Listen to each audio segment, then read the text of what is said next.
Covid బాగా ఉధృతంగా జరిగేప్పుడు డాక్టర్లందరికీ ఒక పిలిపిచ్చాడు. మనమందరూ కష్టపడి పనిచేయాలి, ఈ కోవిడ్ మహమ్మారి నుంచి మన ప్రజలను మనం రక్షించుకోవాలి అని ఒక పిలిపిచ్చారు. మీ బాధ్యత నేను చూసుకుంటాను. సో అప్పుడు ప్రకాశం జిల్లాలో ఒక డాక్టర్ భాస్కర్, ఆయన ప్రైమరీ హెల్త్ సెంటర్లో పనిచేస్తారు. రోజు వందల మంది కోవిడ్ పేషెంట్లను బాగా ధైర్యంగా నిస్వార్థంగా చేసేవాళ్ళండి సేవలు. ఆ క్రమంలో ఆయనకు సివియర్గా కోవిడ్ ఎఫెక్ట్ అయ్యి 2 ఊపిరితిత్తులు చెడిపోయాయి. వాళ్ళ భార్య కూడా డాక్టరే, దే ఆర్ మిడిల్ క్లాస్. అయిపోతే ₹1,50,00,000 అవుతుంది వైద్యానికి, ఊపిరితిత్తులు మార్చాలి, లంగ్ ట్రాన్స్ప్లాంటేషన్ చేయాలి అని చెప్పారు కార్పొరేట్ హాస్పిటల్ వాళ్ళు.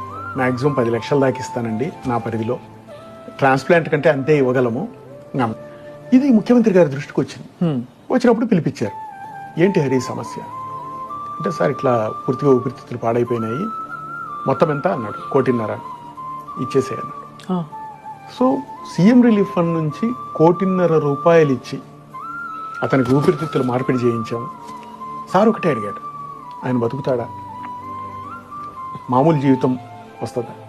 వస్తుంది సార్.